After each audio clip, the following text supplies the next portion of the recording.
Hi everybody, it's Amalia, and I'm here today with a deep dive on the Retiform Technique. I'm just showing you some of the stamps that I have here, and you can use any type of stamp that you have. I just collected some of the ones that I had. I used some of the old Stampin' Up! Sets that I have, some of the really old Stampin' Up! Sets that I have, some photo realistic stamps that I have, and I just picked out a whole bunch of them, including some stencils. I'm going to show you how to do this technique with some stencils as well. So I'm just picking out some of my stencils to use for this technique right here.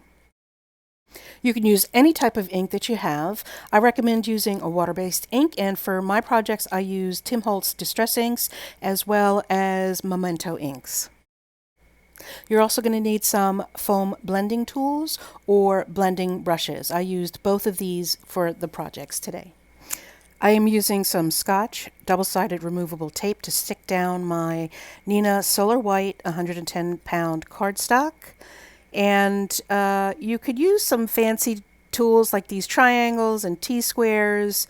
And I end up just tossing them all aside because I had no idea what I was doing.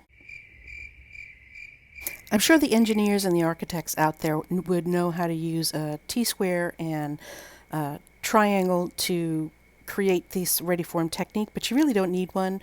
I'm taking a rectangle die and just tracing it out in the middle of my page, and I end up using my triangle just as a straight edge to basically mark up my paper. I put the triangle in the center, and I just wanted to do some sort of symmetrical, like brick pattern. And that's what I use the triangle for, to lay out the extra lines on the paper. Once I've got my lines laid out the way I want them, I'm using some Post-it tape here, and I used it for a couple of the projects here, but you'll see I end up using Post-it notes as well. And I'm just masking off the parts that I want to keep clear of any ink, from stamping or from blending. And I'm going to start with the center square with my particular design. I'm using 3 different colors of Tim Holtz Distress inks in blue, and I'm taking the ink onto the sponge and starting the sponge on the Post-it paper and then moving it over onto the actual Nina paper. And that just prevents any harsh blue lines from going onto the paper. And I kind of leave it lighter in the center than around the edges. That just kind of creates a focal point in shading, and it's a great idea.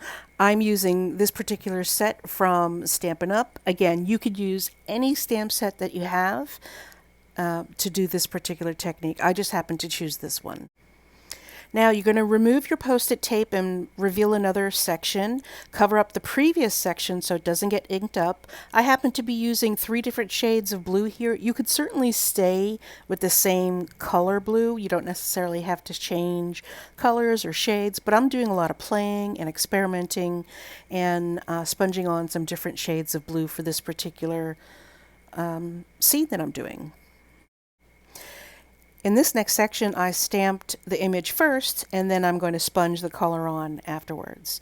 I'm using Tuxedo black ink from Memento, and this ink is an instant drying ink, so sponging additional color on top of it will not be a problem.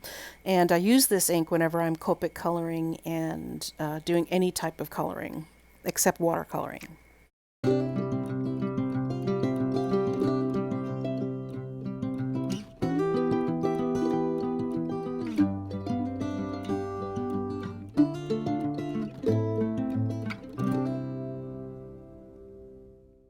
I'll show you what that panel looks like in the end, but now let's get started on a new panel. Instead of using Post-it tape, this time I'm going to use actual Post-it notes. These are larger lined Post-it notes, and I'm using one of my orangey yellows, and start sponging on that color. I want to give you a tip now about placing the Post-it note paper on the sections. You should be letting some of the previous section show over into the next panel. If you can take a closer look here. You want the previous color to be obvious and visible. And that helps when you're not only overlapping the color, but it also helps in terms of not providing any ghosting of the stamped image. Because when you stamp the image down, part of it goes onto the post-it note paper, the other part will go onto the cardstock that you're stamping on, but there'll be a millimeter line where there'll be nothing. There won't be anything that gets stamped. And so that's why you want to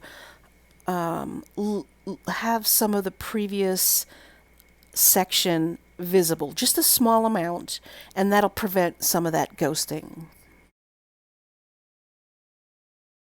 Here's another example of what I'm talking about on the same panel. Just leave a millimeter or two of the previous panels next to the panel you're working on visible, so that if there's any overstamping, you won't have that ghosting effect. I'll show you how that Retiform background turned out in the end. Let's get started on another one. This is another Stampin' Up! Stamp set called Moon Lake, and I'm using a brand new set of Post-it notes as well. I dug deep into my Post-it note stash for this one. This time I'm using 3 different types of greens from my Distress Ink collection, and since I made my triangle section in the center of the card, I decided to put the sentiment in the center of the card. There's something so satisfying about peeling off that Post-it notes and seeing that that design underneath. But I've got to press on, and we're going to go ahead and start filling in all the other sections. So use your sponge, start it off of the paper, and start swirling and sponging from off the paper onto the paper. Again, that'll be a blended look, and you'll have fewer harsher lines with your colors.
This is a background stamp by Hero Arts called Gibson Girls. And my idea in using this background stamp was simply to use the different faces from the background stamp in each of the sections. And I would map out a section and pick a face and stamp or ink up that portion and then stamp it out and etc. And as I've been reviewing the footage to make this video, it kept bothering me. Something kept bothering me, and I just thought to myself, there's got to be another way to use this and with this technique. And so if you watch to the end, you'll see what I did with this particular technique. But right now I want to show you that you can also use stencils with this technique. I'm using an Echo Park stencil called Balloons, some washi tape, some dollar store makeup brushes, which I really love how they lay down the color, and I'm going to have to use these more often, and some Dewdrop inks by Memento.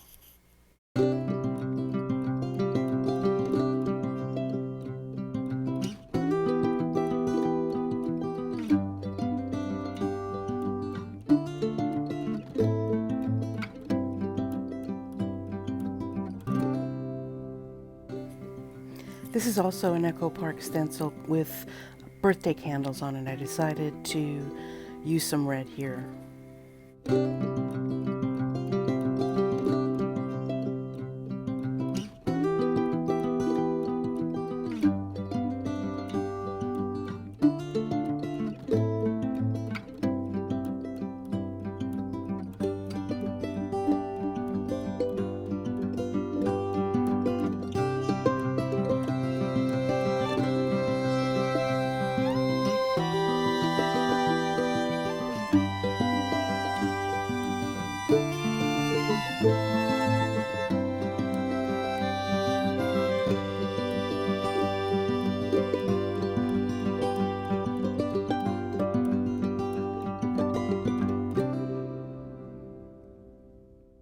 I am loving using the stencils with this technique, so I gave it another try with a different set of stencils using more geometric shapes.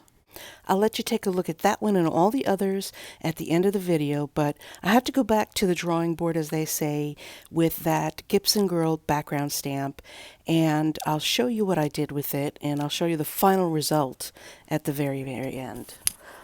Look how gorgeous that stamp is.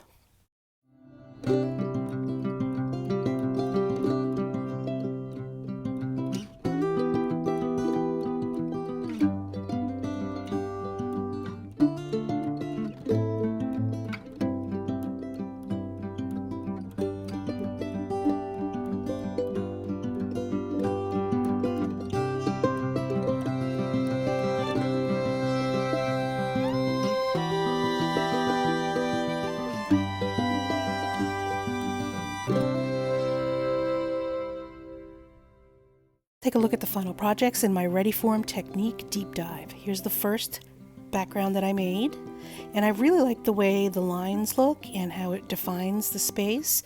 But as you can see in this next one, you really don't need the lines.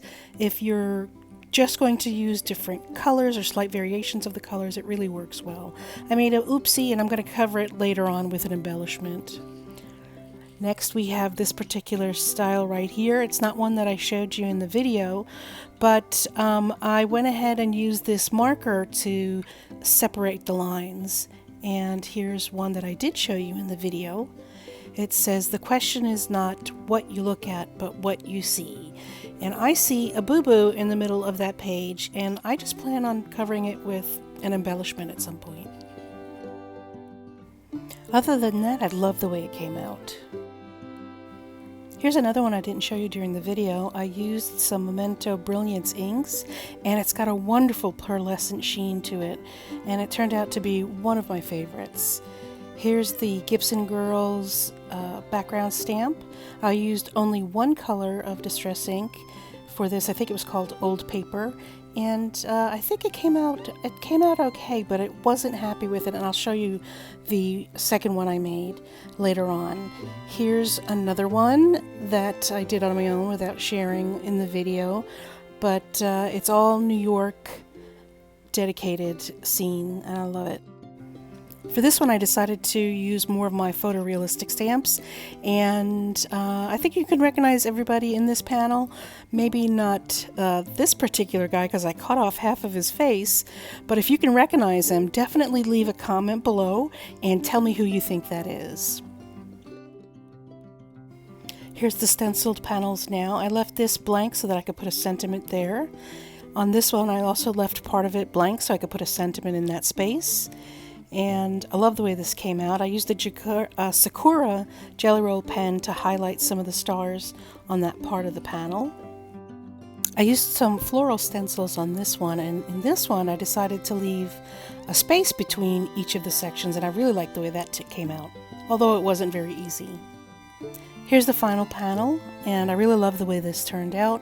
I like using the entire background and just using the separation of colors for this Retiform technique. If you like this video, please give me a thumbs up. Please leave a comment below and let me know what you think. Thanks so much for stopping by, everybody. Bye!